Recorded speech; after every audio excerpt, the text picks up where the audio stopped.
Welcome to Prabha Mani Prabha channel. இன்றைக்கி நம்ம மதிய லஞ்சுக்கு பண்ணைக்கோழி தான் எடுத்துருக்கோம். வாங்கியவும் வாட்டி க்ளீன் பண்ணி கொடுத்தாங்க. இருந்தாலும் நம்ம ஒரு 2 டைம் நல்லா தண்ணியில் வாஷ் பண்ணி எடுத்துக்கிறோம். இந்த கசடெல்லாம் க்ளீன் பண்ணி எடுத்துக்கோங்க. வெங்காயம் உரிச்சு வச்சு தேவையான அளவு தக்காளி, ஒரு பச்சை மிளகாய், பூண்டு பேஸ்ட் அரைச்சது இருக்குது. குழம்புக்கு தேவையான தேங்காய் நறுக்கி வச்சுருக்கோம். வறுத்து அரைக்க வேண்டிய பொருள்லாம் நம்ம பார்ப்போம். இப்போ வெங்காயத்தை நறுக்கிட்டு வந்துடலாம். நம்ம வெங்காயம் நறுக்கி வச்சு வாங்க சமைக்க ஆரம்பிச்சிடலாம். அடுப்பு ஆன் பண்ணி ஒரு குக்கர் வச்சாச்சு. இதெல்லாம் ஆயில் சேர்த்துக்கலாம். இப்போ கொஞ்சம் கடலெண்ணெய் தான் சேர்க்குறேன், மந்த்ரா கடலெண்ணெய். நீங்கள் சமைக்கிறதுக்கு ஏதோ அது சேர்த்துக்கோங்க. இதில் வெங்காயம் தக்காளியை சேர்த்துக்கலாம். கருவேப்பிலை கொஞ்சம் சேர்த்துக்கலாம். நல்லா மிக்ஸ் பண்ணி வைக்கலாம். வெங்காயம் தக்காளி நல்லா மசியட்டும். இஞ்சி பூண்டு பேஸ்ட் சேர்த்துக்கலாம். இஞ்சி பூண்டு பேஸ்ட் வந்தால் சேர்த்துக்கோங்க. இல்லைன்னா மசாலா அரைக்கும் போது இஞ்சியும் பூண்டும் வறுத்து அரைப்போம்ல, அப்போ சேர்த்துக்கலாம். இஞ்சியும் பூண்டும் தேவையான அளவு சேர்த்து வறுத்துட்டு அரைப்போம்ல, அது கூட சேர்த்து இது பண்ணிக்கலாம். நான் இப்போ பேஸ்ட் வச்சுருக்கனால சேர்த்துக்கிறேன்.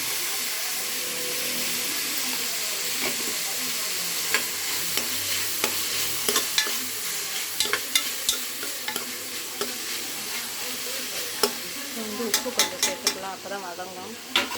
இங்கே உப்பு தேவையான அளவு சேர்த்துக்கலாம். குழம்புக்கு தேவையான அளவு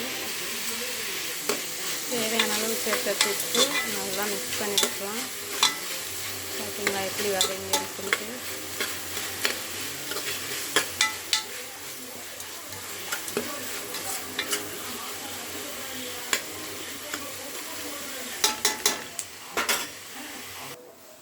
நம்ம வறுத்து அரைக்க வேண்டியது மல்லி, ஒரு பட்டை, மிளகு, சீரகம், பட்டை, கிராம்பு, பிரிஞ்சி இலை, சோம்பு. இதுதான். இது ஆயில் சேர்க்க வேணாம். வடைச்சட்டியில் சேர்த்து ஃப்ரை பண்ணி பவுடர் ஆக்கிக்கலாம்.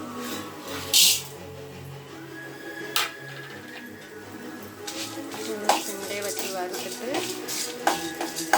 தேங்காய் நம்ம தேவையான அளவு எடுத்து வச்சுருக்கோம்ல, அதையும் இப்படியே சேர்த்துக்கலாம்.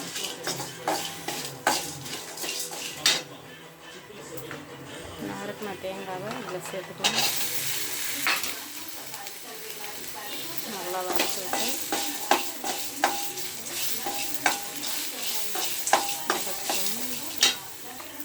இதில் கொஞ்சம் மசாலாலாம் சேர்த்துடலாம். மஞ்சத்தூள்,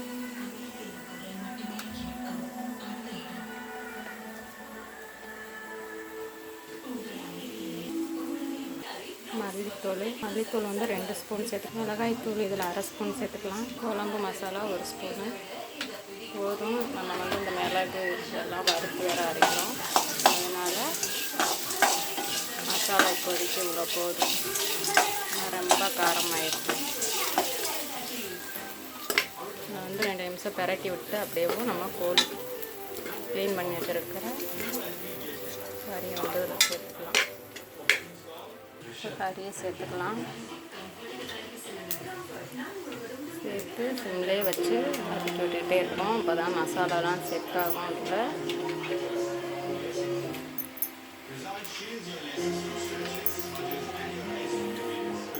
நல்லா பெரட்டி விட வேண்டியதான். சிம்மில் வச்சுட்டு ஒரு 5-10 நிமிஷத்துக்கு அப்படியே மிக்ஸ் பண்ணி விட்டுகிட்டே இருக்கணும். இப்போ மசாலாலாம் செட் ஆகும். டக்குன்னு தண்ணி ஊற்றிடக்கூடாது. இப்போ சைடு ரெடி ஆகிடுச்சு. மசாலாலாம் நல்லா வறுத்தாச்சு. நல்லா ஹீட் ஆறோன்னே அரைச்சி எடுத்துக்கிற வேண்டியதுதான். நல்லா மிக்ஸ் பண்ணி விட்டாச்சு.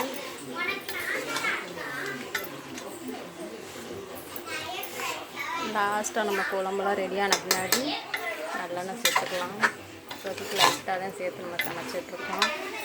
ரொம்ப சேர்க்க தேவையில்லை. சிம்மில் வச்சிடலாம். அதை அரைச்சி எடுத்து வந்துடலாம். இப்போ ஜாரில் மாற்றிடலாம். மாற்றிட்டு அரைச்சி எடுத்துடலாம். அரைச்சிட்டு வந்துடலாம். இதை நல்லா பேஸ்ட்டாக அரைச்சிடலாம். இதை அரைச்சாச்சு, இருக்கட்டும். இப்போ இதில் 1 டம்ளர் தண்ணி சேர்த்து குக்கரை க்ளோஸ் பண்ணி ஒரு 2-3 விசிலுக்கு க்ளோஸ் பண்ணி விட்டுடலாம். இந்த அரைச்சதை இப்போ சேர்க்கக்கூடாது. அதுலேருந்து 3 விசில் வந்ததுக்கப்புறம் அதை சேர்த்துக்கலாம். க்ளோஸ் பண்ணி விடலாம். க்ளோஸ் பண்ணிட்டோம். 2லேருந்து 3 விசில் வரட்டும். அதுக்கப்புறம் தான் இதை அரைச்சதை ஊற்றணும். 3 விசில் வந்துட்டு க்ளோஸ் பண்ணிடலாம். பார்த்தீங்களா, கொஞ்சம் வெந்துருச்சு பார்த்தீங்களா. இப்போ திருப்பி அடுப்பு ஆன் பண்ணலாம். ஆன் பண்ணியாச்சு. மிக்ஸ் பண்ணி விட்டு நம்ம அரைச்சிருக்கோம்ல வறுத்த மசாலாலாம் அதை சேர்த்துடலாம். வந்து அரைச்ச மசாலாலாம் சேர்த்துக்கலாம். இதில் நல்லா மிக்ஸ் பண்ணி விட்டுலாம். மசாலாலாம் சேர்த்தாச்சு. திருப்பி நம்ம ஒரு 4 விசிலுக்கு க்ளோஸ் பண்ணி வேக விடணும். நல்லா குழம்பு திக்காயிடுச்சு பார்த்தீங்களா. இப்போ தண்ணி தேவையான அளவு சேர்த்துட்டு க்ளோஸ் பண்ணி வேக விட்டுடலாம். 5 நிமிஷம் ஓப்பன்லேயே இருக்கட்டும். உப்பு காரம்லாம் செக் பண்ணிக்கோங்க. இப்போ நம்ம ஜாரை கழுவி தண்ணி அதில் சேர்த்துக்கலாம். இப்போ அந்த டம்ளரில் 1லேருந்து 2 டம்ளருக்குள்ளே நம்மளுக்கு தண்ணி சேர்த்தா போதும். நம்ம இந்த டம்ளரில் 2 டம்ளர் தண்ணி சேர்த்துருக்கோம். உங்களுக்கு குழம்பு திக்காக வேணும்னா தண்ணி கொஞ்சம் குறைச்சிக்கோங்க. ஏன்னா இப்போ வேக விடும்போது தண்ணி வற்றிடும் எப்படின்னாலும். பார்த்தீங்கன்னா நல்லா மிக்ஸ் பண்ணி விட்டு காரெலாம் செக் பண்ணிடலாம். செக் பண்ணிவிட்டு க்ளோஸ் பண்ணி 4லேருந்து 5 விசில் வரட்டும். அப்போ தான் நல்லா வேகும். நம்மளுக்கு 4லேருந்து 5 விசில் வந்துருக்கு. ஆஃப் பண்ணிடலாம். அடுப்பு ஓப்பன் பண்ணியாச்சு. திருப்பி அடுப்பு ஆன் பண்ணிடலாம். பார்த்தீங்களா, உங்களுக்கு இந்த பதம் போதும்னா அப்படியே இறக்கிடுங்க. இல்லை இன்னும் கொஞ்சம் கெட்டி ஆகணும்னா ஒரு 5 நிமிஷம் சிம்லேயே வச்சிங்கன்னா போதும். குழம்பு கிரேவி மாதிரி மாறிடும். நம்ம செக் பண்ணிடலாம். லாஸ்ட்டாக நமக்கு உப்பு காரம்லாம் கரெக்டாக இருக்குது. தாளிப்புக்கு நல்லெண்ணெய் சேர்த்துக்கலாம்.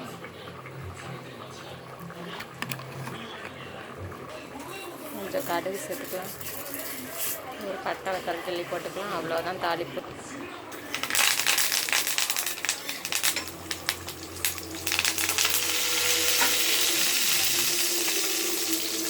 அதுக்கு குழம்புல சேர்த்துக்கலாம்.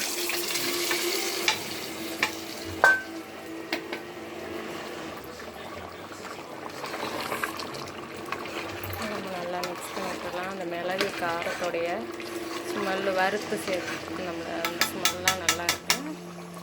லாஸ்ட்டாக கொத்தமல்லி சேர்த்துக்க வேண்டியதான். அவ்வளோதாங்க. கொத்தமல்லி சேர்த்தாச்சு. அவ்வளோதான்.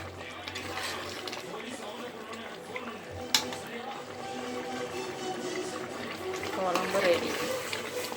இது போல் நீங்களும் செஞ்சு சாப்பிடுங்க. எப்படி இருந்துச்சு மறக்காமல் கமெண்ட் பண்ணுங்கள். இந்த வீடியோ பிடிச்சிருந்துச்சுன்னா ஒரு லைக் பண்ணுங்கள். பாய். அடுத்த வீடியோவில் பார்க்கலாம்.